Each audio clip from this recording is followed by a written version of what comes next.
Sanksi bagi kepala dusun yang tidak melaksanakan tugasnya sesuai Undang-Undang Desa. Nah, pada video kali ini saya akan mencoba menjawab untuk Q&A yang keempat ya, pertanyaan yang datang dari rekan-rekan yang ada di desa. Mungkin lebih tepatnya pertanyaannya seperti ini ya. Sanksi apakah yang akan diberikan kepada kepala dusun atau kepala kewilayahan bila tidak melaksanakan tugasnya sesuai apa yang telah diatur dalam Undang-Undang Desa? Kemudian ada pertanyaan kembali, apakah kepala dusun atau kepala kewilayahan termasuk perangkat desa?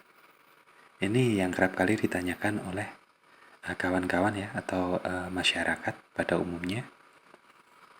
Jadi berdasarkan Undang-Undang Desa atau Undang-Undang Nomor 6 Tahun 2014 tentang Desa, di pasal 48 bagian kelima di huruf B-nya dikatakan bahwa perangkat desa terdiri atas sekretariat desa, pelaksana kewilayahan, dan pelaksana teknis.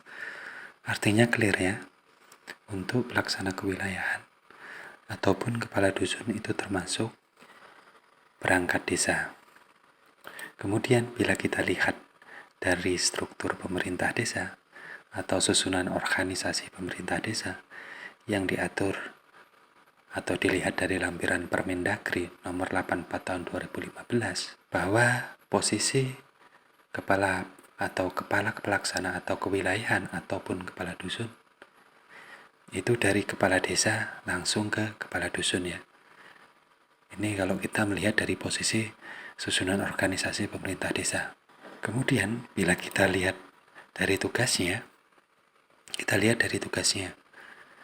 banyak kawan-kawan yang mengatakan bahwa terkait susunan organisasi dan tata kerja pemerintah desa, termasuk tugas kepala dusun itu diatur di dalam Peraturan Menteri Dalam Negeri Republik Indonesia Nomor 84 Tahun 2016 ya. Saya koreksi bahwa untuk Permendagri-nya itu nomornya 2015. Itu udah clear ya. Artinya ketika ada yang menjelaskan di YouTube untuk nomornya 2000 atau tahunnya 2016 itu udah clear ya, bahwa yang mengatur STOK pemerintah desa itu Permendagri nomor 84 tahun 2015. Kemudian apa sih tugasnya menurut Permendagri ini? Jadi di pasal 10 dijelaskan di ayat 1-nya bahwa tugas dari kepala kewilayahan ataupun sebutan lain ataupun kepala dusun, bayan, dan atau lainnya itu membantu kepala desa dalam pelaksanaan tugasnya di wilayahnya masing-masing ya. Karena kepala dusun itu mengepalai ketua RT, artinya dia tugasnya di masing-masing kewilayahan. Kemudian di pasal 2-nya itu sebenarnya tidak ada ya. Ini sebenarnya ada yang kurang atau gimana? Saya juga nggak paham ya di dalam Permendagri ini, soalnya dari ayat 1 kok langsung ke ayat 3. Sedangkan di sini tepatnya di ayat 3 dijelaskan ya, untuk melaksanakan tugas sebagaimana dimaksud pada ayat 2. Nah, ayat 2-nya ini mana? Ini yang perlu dikoreksi oleh Kementerian Dalam Negeri ya. Jadi saya teruskan saja langsung ke ayat 3-nya ya. Jadi untuk melaksanakan tugasnya, kepala kewilayahan ataupun kepala dusun memiliki fungsi ya. Yang pertama itu melakukan pembinaan keteraman dan ketertiban, pelaksanaan upaya pelindungan masyarakat, mobilitas kependudukan dan penataan dan pengelolaan wilayah. Ini untuk fungsi yang pertama ataupun bagian dari tugas kepala dusun. Kemudian di lanjutan pasal 10 ya, di huruf B-nya yaitu mengawasi pelaksanaan pembangunan di wilayahnya. Artinya seandainya di wilayah yang bertempatan itu dilaksanakan pembangunan, salah satu yang mengawasi selain masyarakat desa dan badan permusyawaraan desa itu kepala kewilayahan.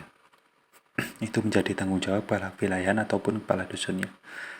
Kemudian untuk tugas atau fungsi yang selanjutnya itu melaksanakan pembinaan ke masyarakat dalam meningkatkan kemampuan dan kesadaran masyarakat dalam menjaga lingkungan. Jadi untuk ketertiban lingkungan, supaya lingkungan aman di masing-masing wilayah, itu menjadi tanggung jawab kepala dusun yang nantinya dilaporkan ke kepala desa. Kemudian yang terakhir, yaitu melakukan upaya pemberdayaan masyarakat dalam menunjang kelancaran penyelenggaraan pemerintah dan pembangunan. Jadi salah satu tugas kepala dusun juga itu memberdayakan masyarakat ya, untuk menunjang penyelenggaraan pemerintah dan pembangunan. Nah, setelah kita tahu tugasnya kita tahu.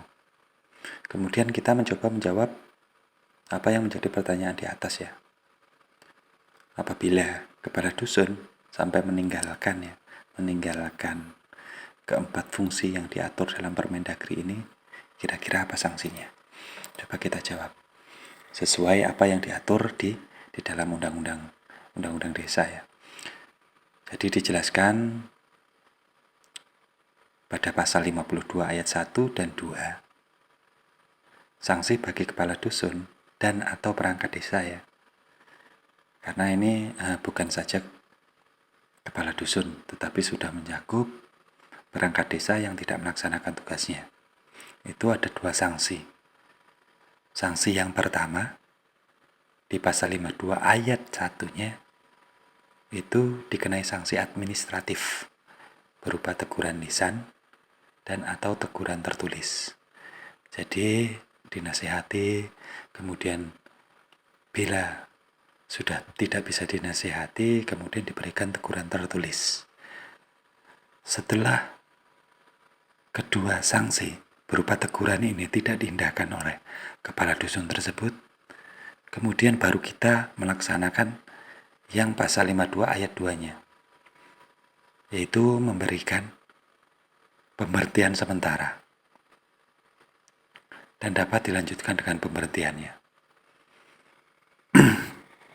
Jelas ya? Jadi perangkat desa yang melanggar larangan, yang pertama itu diberikan sanksi lisan dan atau tertulis. Kemudian apabila tidak diindahkan, ya sudah dilaksanakan atau dilakukan tindakan pemberhentian sementara dan dapat dilanjutkan dengan pemberhentiannya. Kita jelaskan ya, di pasal 52 ayat 1-nya, melanggar larangan. Sebenarnya larangannya apa saja gitu loh bagi perangkat desa tersebut. Kita coba lihat ya untuk larangannya. Mohon maaf, ini agak sedikit serak ya. Jadi menurut pasal 51 itu ada beberapa larangan ya yang diatur dalam Undang-Undang Nomor 6 Tahun 2014 tentang desa. Itu yang pertama, itu merugikan kepentingan umum. Ini termasuk larangan dari perangkat desa. Kemudian membuat keputusan yang menguntungkan diri sendiri, anggota keluarga, pihak lain dan atau golongan tertentu. Menyalahgunakan wewenang, tugas, hak dan atau kewajibannya, melakukan tindakan diskriminatif terhadap warga atau golongan masyarakat tertentu, melakukan tindakan meresahkan sekelompok masyarakat desa, melakukan korupsi, kolusi dan nepotisme, menerima uang ataupun barang, ini termasuk larangan perangkat desa. Menjadi pengurus partai politik itu nggak boleh ya perangkat desa, kemudian menjadi anggota dan atau pengurus organisasi terlarang. Nah, lalu di mana letak larangan apabila perangkat desa tersebut sampai meninggalkan tugasnya? Nah, ini ada poin yang ke L ya. Nanti untuk I sampai K mungkin kawan-kawan bisa melihat sendiri. Nah, apabila kepala dusun ataupun perangkat desa sampai meninggalkan tugasnya selama 60 hari kerja berturut-turut tanpa alasan yang jelas dan tidak dapat dipertanggungjawabkan, maka sanksi sebagaimana yang sudah saya sebutkan tadi berupa teguran ataupun tertulis itu bisa diberikan kepada perangkat desa atau kepala dusun. Ya, paham ya? Lalu untuk mekanismenya bagaimana? Mekanisme berhentinya bagaimana? Jadi kita lihat lagi di sumber atau pasal 53 ayat 3. Menurut Undang-Undang Nomor 6 Tahun 2014 tentang desa ya, bahwa pemberhentian perangkat desa sebagaimana dimaksud ditetapkan oleh kepala desa setelah dikonsultasikan dengan camat atas nama bupati ataupun wali kota. Ini yang sering kerap kali ya dipertanyakan oleh rekan-rekan yang bekerja di desa ya terkait mekanisme pemberhentian perangkat desa yang seolah-olah kok sewenang-wenang.